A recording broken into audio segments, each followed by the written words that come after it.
Assalamualaikum warahmatullahi wabarakatuh. Teman-temanku semuanya yang berbahagia.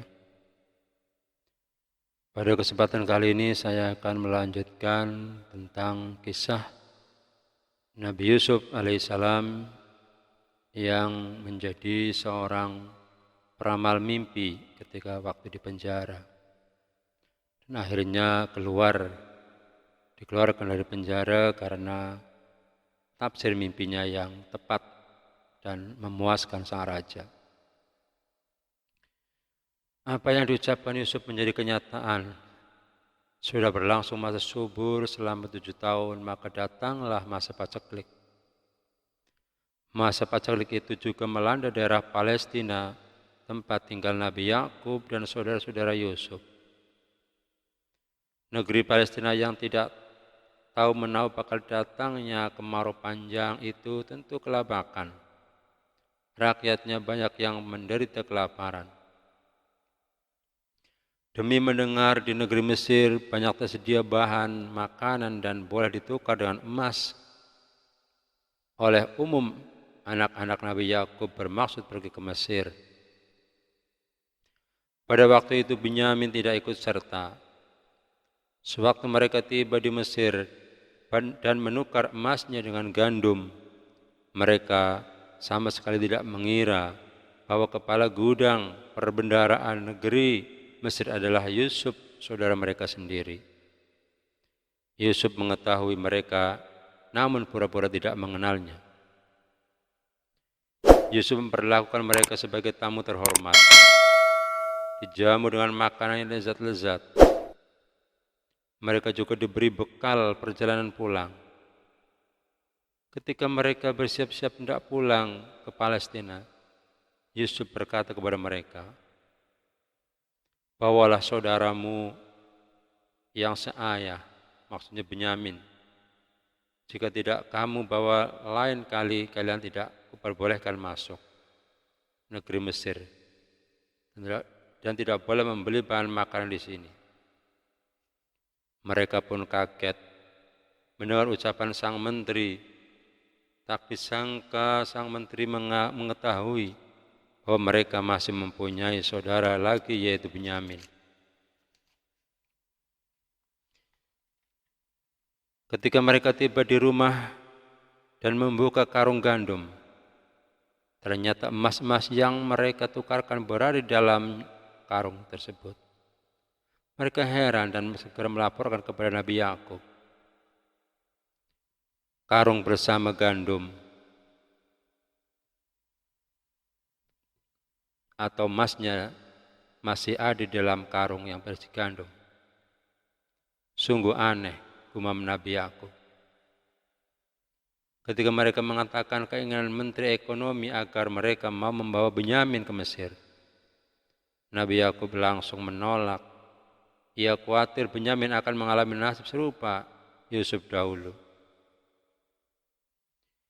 "Jika kami tidak boleh membawa Binyamin, maka kami tidak boleh memasuki negeri Mesir dan tidak boleh membeli bahan makanan lagi," kata mereka. Nabi Yakub tetap tidak memperbolehkan Binyamin dibawa pergi. Trauma atas kehilangan Yusuf masih menghantui dirinya.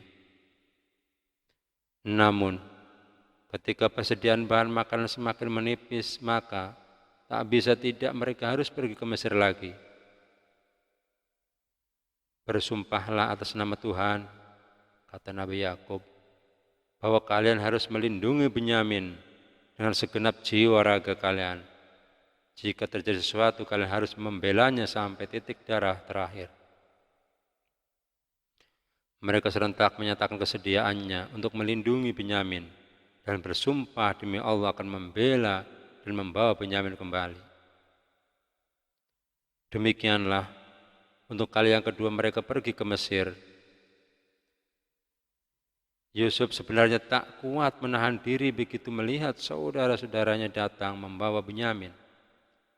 Ia ingin segera memeluk Binyamin erat-erat karena sudah lama tidak bertemu dengan adik kandungnya itu. Namun untuk sementara ia tidak ingin saudara-saudaranya yang lain tahu bahwa ia adalah Yusuf yang pernah mereka masukkan ke dalam sumur. Ia mencari cara agar Benyamin dapat tinggal di istana, tidak ikut pulang ke Palestina.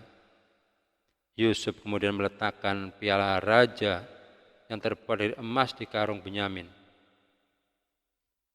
Untuk sementara Yusuf membiarkan saudara-saudaranya berjalan ke luar kota. Namun tidak lama kemudian, ia memerintahkan prajurit untuk menyusul rombongan saudara-saudaranya itu. Mereka terkejut ketika serombongan prajurit menyusul dan memintanya berhenti. Raja kami kehilangan piala yang terbuat dari emas. Apa kalian mengetahuinya? Siapa yang menemukan piala itu akan diberi hadiah gandum 1 tunggangan onta. Kami datang ke Mesir bukan untuk membuat kerusuhan, kata saudara-saudara Yusuf.